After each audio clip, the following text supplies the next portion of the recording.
శ్రీమద్ రామాయణము 69వ సర్గము. ఆ రాత్రి గడిచిన పిమ్మట ప్రభాతవేళ దశరథ మహారాజు గురువులతో బంధువులతో కూడినవాడై హర్షోల్లాసములను ప్రకటించుచు సుమంత్రునితో ఇట్లనెను. కోశాధికారులు అందరూ సమృద్ధిగా ధనమును తీసుకొని వివిధములగు రత్నములను, బంగారు ఆభరణములను మొదలగు పెండ్లి వేడుకలకు కావలసిన సమస్త వస్తువులను సమకూర్చుకొని సర్వసన్నద్ధులై ముందుగా వెళ్ళవలెను. పల్లకీలు మొదలగు వివిధములగు వాహనములతో కూడి చతురంగ బలములు వేగముగా ముందునకు సాగిపోవలెను. ఇది రాజాజ్ఞ. వశిష్ఠ మహర్షియు, వామదేవుడును, జాబాలియు, కాశ్యపుడును, చిరంజీవి అయిన మార్కండేయ మహర్షియు, కాత్యాయనుడును అట్లే ఈ బ్రాహ్మణోత్తములు తగు విధముగా ముందు భాగమున సాగిపోచుందురుగాక. ఏమాత్రము జాగు చేయక నా రథమును సిద్ధపరచుము. జనకుని దూతలు తొందరపెట్టుచున్నారు. దశరథ మహారాజు ఋషులు మున్నగువారితో కూడి ప్రయాణము చేయుచుండగా చతురంగ బలములు రాజాజ్ఞను అనుసరించి ఆయన వెంట నడిచెను.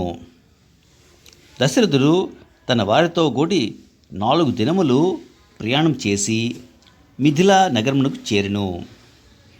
సద్గుణ సంపన్నుడైన జనక మహారాజు దశరథుని ఆగమన వార్తను విని ఎదురేగి వారికి అతిథి సత్కారములను నెరపెను. దశరథుడు సపరివారముగా విచ్చేసినందులకు జనకుడు మిక్కిలి సంతుష్టుడై వృద్ధుడైన ఆ మహారాజును సమీపించి త్వరలో వివాహ శుభకార్యక్రమములు జరుగునని భావించి తన హర్షమును ప్రకటించెను. పిమ్మట జనక మహారాజు దశరథ మహారాజును ఉద్దేశించి సంతోషముతో ఇట్లనెను. రఘువంశజుడైన ఓ దశరథ మహారాజా, మీకు స్వాగతము. మీరు ఇచ్చటికి విచ్చేయుట మా అదృష్ట ఫలము. మీ కుమారులిరువురును తమ మహాపరాక్రమమును ప్రకటించి పొందిన ప్రీతిని మీరును అనుభవింపగలరు. దేవతలతో కూడి వచ్చిన ఇంద్రుని వలె సమస్త బ్రాహ్మణోత్తములతో కూడి పూజ్యుడు మహా తేజస్వియు అయిన వశిష్ఠ మహర్షి ఇచ్చటికి విచ్చేయుట మా భాగ్యము.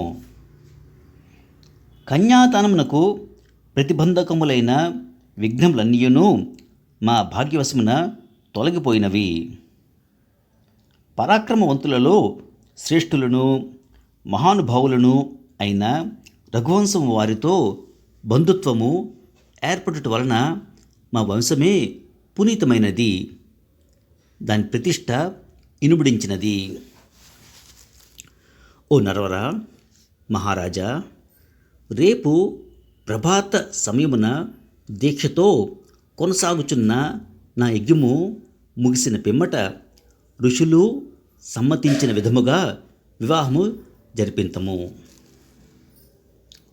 ఋషుల సమక్షమున జనకుడు పలికిన వచనములు విని వాక్చతురుడైన దశరథుడు మిథిలాధిపతితో ఇట్లు నుడివెను.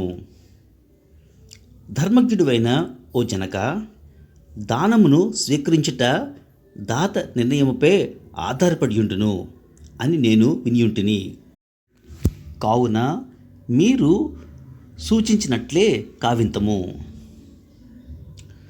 సత్యవచనుడైన దశరథుడు ధర్మయుక్తములను యశస్కరములను అయిన వచనములను పలుకగా విని ఆయన వినయమునకు ఆ మిథిలాధిపతి మిక్కిలి అబ్బురపడెను.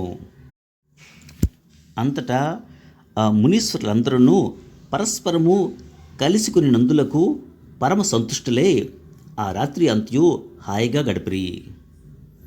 పిమ్మట మహాపరాక్రమశాలి అయిన శ్రీరాముడు లక్ష్మణునితో కూడి విశ్వామిత్రుని వెంట తమ తండ్రియగు దశరథుని కడకు వెళ్ళెను. వారు ఇరువురును తండ్రికి పాదాభివందనమునర్చిరి.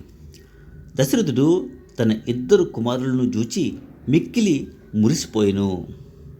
అతడు జనకుని అతిథి సత్కారములకు పరమప్రీతుడై ఆ రాత్రి హాయిగా గడిపెను. మహా తేజస్వియు బాగుగా ధర్మ రహస్యములను ఎరిగిన జనక మహారాజు మిగిలిన యజ్ఞ కార్యక్రమములను ముగించుకొని పిమ్మట ఇరువురు కుమార్తెలకు అనగా సీతాదేవికి ఊర్మిళకు సంబంధించిన అంకురార్పణము మొదలగు శుభకర్మలను ఆచరించెను. ఆ రాత్రి ఆయన కూడా హాయిగా గడిపెను.